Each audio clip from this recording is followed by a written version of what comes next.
Assalamualaikum warahmatullahi wabarakatuh.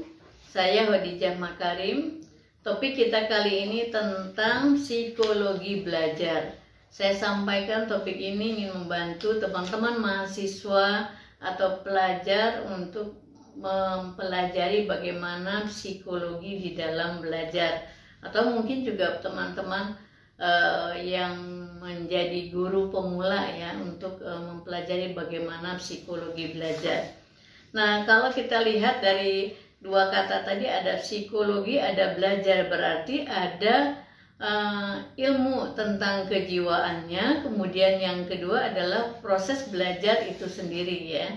Nah, pada kesempatan ini saya lebih ingin menyampaikan dulu tentang psikologinya ya, sebelum masuk nanti pada topik belajarnya itu sendiri. Jadi kalau kita bincangkan tentang bagaimana orang belajar, itu harus memahami karakteristik orang yang belajarnya, apakah anak-anak, remaja, dewasa ya, dewasa muda atau orang tua, apakah di lingkungan pendidikan informal, formal maupun non formal. Nah, kalau kita lihat psikologinya dulu, ini untuk teman-teman pemula ya yang ingin mempelajari tentang psikologi, saya antarkan. Jadi kalau kita lihat psikologi itu adalah suatu ilmu yang mempelajari gejala-gejala jiwa seseorang, karena kita tidak bisa langsung melihat dan mengamati, mempelajari jiwa, karena itu kan tersembunyi ya, laten. Nah, jadi bagaimana kita tahu seseorang itu kejiwaannya sedang seperti apa kondisinya? Maka yang kita pelajari adalah gejala-gejala jiwanya yang muncul ke permukaan, ekspresi wajahnya, body language-nya, tata bahasa yang keluarnya, itu yang nanti kita dapat menarik kesimpulan mengarah ke apa yang dia pikirkan, apa yang dia rasakan. Nah, jadi apa yang dipelajari fenomena kejiwaannya itu adalah meliputi perhatian, pengamatan, berpikir, perasaan, fantasi, kemudian minat, motivasi, dan lain-lain. Jadi yang terkait dengan perilaku orang itu adalah tadi yang saya sebutkan.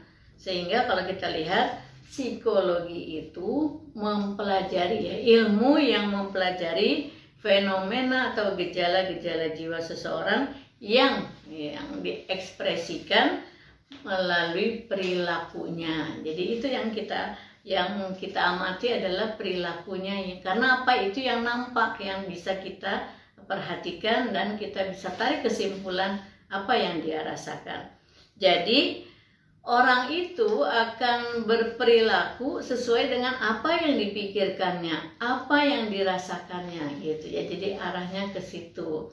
Satu paket lah ya, pikiran, perasaan, dan perilaku itu menjadi. Jadi kalau kita ingin merubah perilaku seseorang, itu jangan melihat pada perilakunya, tapi kita mencoba mempengaruhi cara berpikirnya, karena mulainya dari cara berpikir. Contoh misalkan, orang melakukan suatu tindakan pasti ada sebabnya itu ya. Jadi apa yang mendorongnya, apa yang melatar belakanginya itu adalah yang kita pelajari. Jadi katakanlah misalnya ada motifnya ya. Jadi ada motifnya yang membuat seseorang itu bergerak melakukan sesuatu gerakan ataupun tindakan. Jadi yang lebih kita kenal dengan kata motivasi ya. Jadi orang bergerak karena ada motivasi yang membuat dia melakukan suatu tindakan. Nah, motivasi itu adalah salah satu fenomena kejiwaan manusia yang tadi saya sebutkan tadi ya. Jadi pada kesempatan ini saya ingin sampaikan satu dulu tentang motivasi ya. Jadi motivasi itu adalah dorongan yang dimiliki oleh seseorang untuk bergerak ya, bergerak sesuai dengan apa yang dia pikirkan, apa yang dia butuhkan, apa yang dia tuju ya, di dalam melakukan suatu tindakan. Nah, kalau misalnya motivasi itu ya pada umumnya adalah positif ya, diharapkannya di dalam proses belajar motivasi itu kita sampaikan, kita lakukan untuk memotivasi siswa yang belajar itu adalah yang positif supaya dapat memberikan kekuatan positif juga ya. Nah, sekarang kita lihat pembagian motivasi itu ada dua, motivasi intrinsik, motivasi ekstrinsik. Nah, motivasi intrinsik itu adalah motivasi yang ada di dalam diri anak itu sendiri. Kalau siswa ya, di dalam diri siswa itu sendiri. Jadi kalau kita lihat, kenapa orang membagikan ya, misalnya kita lihat para ahli membaginya menjadi dua, itu supaya mudah aja, supaya kita lihat kekuatan motivasi itu. Kalau disebabkan oleh motivasi intrinsik biasanya bertahan lama gitu ya. Kalau disebabkan oleh motivasi ekstrinsik biasanya kalau motivasinya itu tidak ada maka juga akan luntur gitu ya. Itu aja supaya kita bisa memotivasi siswanya nanti di dalam belajar. Kalau bagi guru misal, bagi orang tua juga begitu. Nah, misalnya kalau mudahnya ciri-ciri motivasi intrinsik itu adalah yang pertama itu cirinya melekat pada perbuatan itu sendiri. Kalau belajar yang melekat pada tujuan belajarnya. Yang kedua timbul karena keinginan sendiri dan yang ketiga adalah kesadaran sendiri. Jadi bukan karena faktor-faktor yang lain. Contoh, kalau siswa belajar karena memang tugasnya siswa itu untuk belajar, supaya dia bertambah ilmunya, bertambah pengetahuannya, kemudian dia akan belajar sesuai dengan jadwal, bukan karena mau ujian atau bukan karena ada tekanan dari guru misalnya, itu intrinsik. Kemudian yang berikutnya kalau misalnya intrinsik itu, kalau seseorang ingin kursus, misalnya kursus bahasa Inggris misalnya, dia memang punya kesadaran untuk meningkatkan kemampuan berbahasa Inggrisnya. Bukan karena teman-temannya kursus bahasa Inggris lalu dia ikut kursus.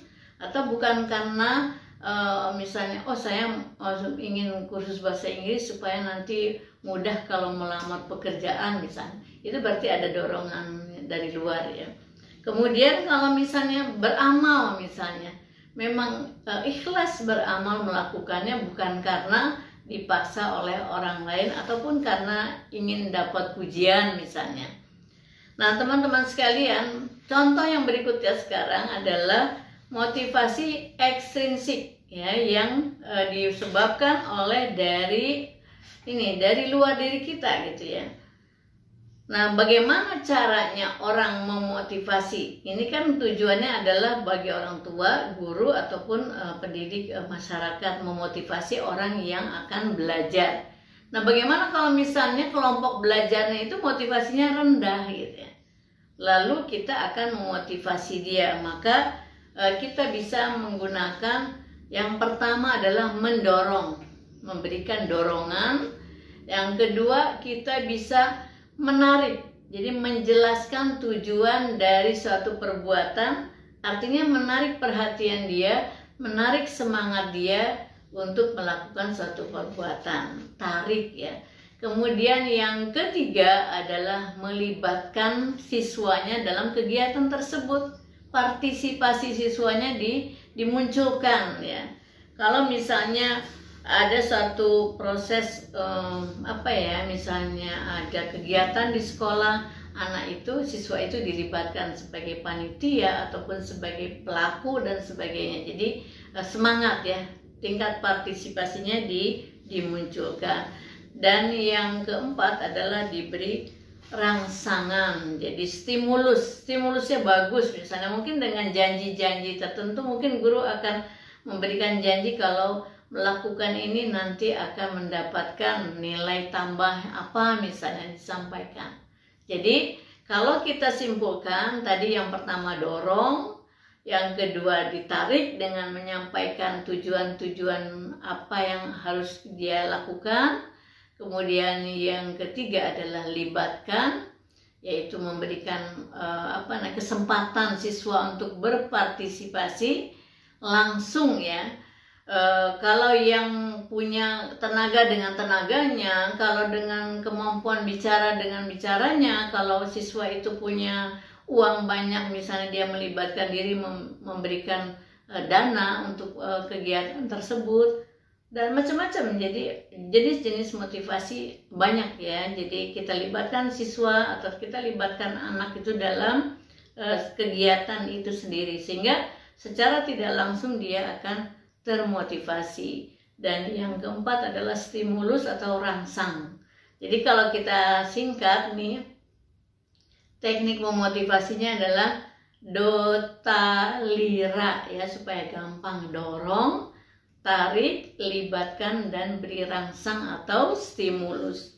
Nah, baik teman-teman sekalian, itulah kesempatan pada kesempatan ini adalah saya ingin mengajak teman-teman untuk mulai membicarakan tentang psikologi belajar, supaya nanti pada saat teman-teman siswa ataupun mahasiswa pada saat belajar berusaha untuk ada pada posisi memiliki motivasi intrinsik.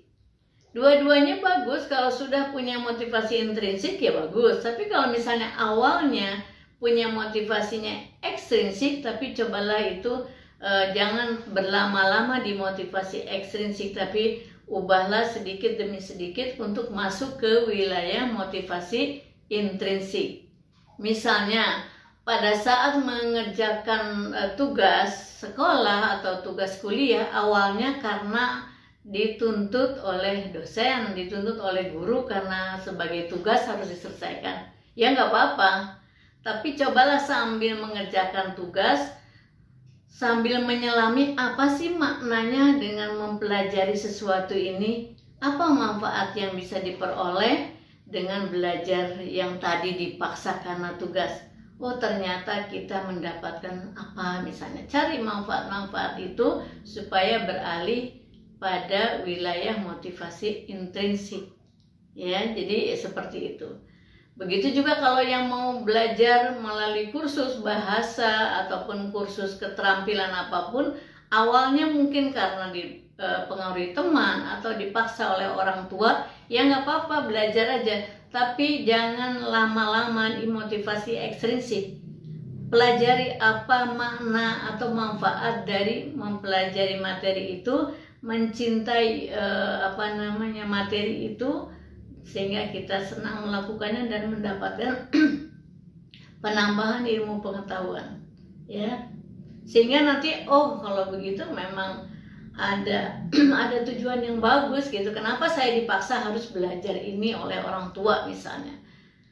Demikian teman-teman sekalian, mudah-mudahan seri psikologi belajar ini nanti akan kita lanjutkan pada kesempatan lain. Assalamualaikum warahmatullahi wabarakatuh.